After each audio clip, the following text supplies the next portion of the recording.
இயேசு கிறிஸ்துவின் இனிதான நாமத்தினாலே யாவருக்கும் என் அன்பின் வாழ்த்துக்களை தெரிவித்துக் கொள்கிறேன். வருடத்தின் முதல் நாளிலே அனைவரையும் சமூக வலைதளத்தின் மூலமாய் பார்ப்பதில் மிகவும் மகிழ்ச்சி அடைகிறேன். வருடத்தின் முதல் நாள் ஆண்டவர் இயேசு கிறிஸ்து உங்களுக்காக என்ன வாக்குத்தத்தத்தை கொடுப்பார் என்று காத்து கொண்டிருக்கிற தேவ ஜனமே, உங்கள் அனைவரையும் பார்த்து ஒரு கேள்வியை கேட்கிறேன், ஒரு கேள்வியை முன்வைக்கிறேன். பின்பு தேவ வார்த்தைக்கு கடந்து செல்வோம். நம்முடைய மன விருப்பத்தை தரும் தேவன் நம்முடைய கேள்விகளுக்கு, நம்முடைய ஜெப விண்ணப்பத்திற்கு பதில் தரும் தேவனுடைய மன விருப்பத்தை நாம் அறிந்திருக்கிறோமா? சற்று யோசித்து பாருங்கள். இப்பொழுது வேத பகுதிக்கு செல்வோம். யோபுவின் சரித்திர புஸ்தகத்தை எடுத்துக்கொள்வோம். அதன் 23ஆம் அதிகாரத்தின் 13வது வசனத்தின் முதல் பகுதியை வாசிக்க பார்ப்போம். அவரோ என்றால் ஒரே மனமாயிருக்கிறார். கர்த்தர் ஒரே மனதாய் தான் இருக்கின்றார்.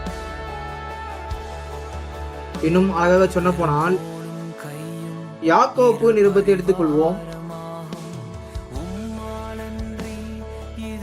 யாக்கோப்பு நிருபத்தின் 4ஆம் அதிகாரத்தின் 5ஆம் வசனத்தை வாசிக்க கேட்போம். நம்மில் வாசமாயிருக்கிற ஆவியானவர் நம்மீது வைராகிய வாஞ்சையாயிருக்கிறார். கடந்த நாட்களிலே ஆண்டவர் எபினேசராய் இருந்து நம்மை பாதுகாத்து நடத்தி வந்தார். அநேக காரியங்களுக்கு, வெளியே சொல்ல முடியாத காரியங்களுக்கு, பிரச்சனைகளுக்கு ஆண்டவர் பதில் கொடுத்திருக்கிறார். உங்களை ஆலயத்துல சாட்சியை நிற்க வச்சிருக்கார்.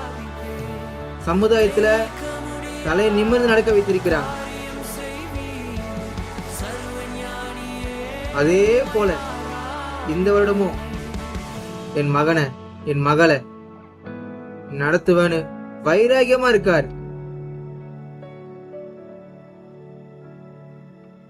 அவருடைய மனதில் இதுதான் இருக்கு. அவரோ வென்றால் ஒரே மனமா இருக்கிறார். புதிய வருடத்துல ஒரு வாக்குத்தத்தை வாங்கிட்டு போயிட்டு ஆண்டவர் ஆசீர்வாதம்லாம் கிடையாது. ஆண்டவர் என்றென்றும் உங்களை ஆசீர்வதிப்பார், ஆசீர்வதித்துக் கொண்டிருக்கிறார். இதுதான் நிதர்சனமான உண்மை. இந்த புதிய வருடத்துல முதல் நாள்ல ஒன்னு தெரிஞ்சுக்கோங்க. ஒரு 3 காரியத்தை சொல்ல போறேன். 1, நீங்க தனிமையா இல்ல, உங்களோட பிதா இருக்கார். பொல்லாதவளாகி நீங்களே உங்கள் பிள்ளைகளுக்கு நல்ல ஈவுகளை தர அறிந்திருக்கிற பொழுது பரலோகத்தின் பிதா நீங்கள் வேண்டிக் கொள்கிற எல்லாவற்றிலும் நன்மையானது தருவது அதிக நிச்சயம் அல்லவா? அதனால நீங்க தனிமையா இல்ல. ஒவ்வொரு பத்தி சொல்றேன், நீங்க தனியா இல்ல, உங்களோட பிதா இருக்கார்.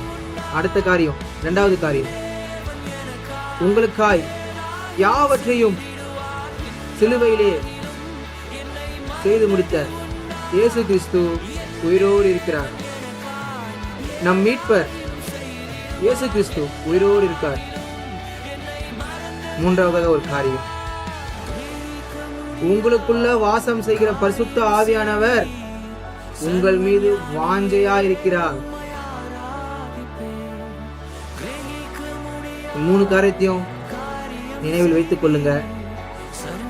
வருடத்தின் முதல் நாள விசுவாசத்தோடு கடக்க ஆரம்பிங்க. ஆண்டவராகிய இயேசு கிறிஸ்து உங்க இடத்துல ஒன்னே தான் கேட்கிறார். திருப்பி ஒரு 3 காரியத்தை சொல்றேன். 1, கொஞ்சத்துல உண்மை. 2வது, கடுகளவு விசுவாசம்.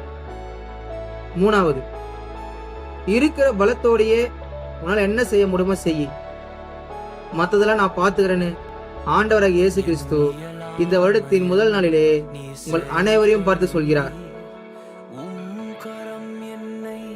இயேசு கிறிஸ்துவின் அன்பும் சமாதானமும் உங்கள் அனைவரும் கூட இருப்பதாக. ஆமென்.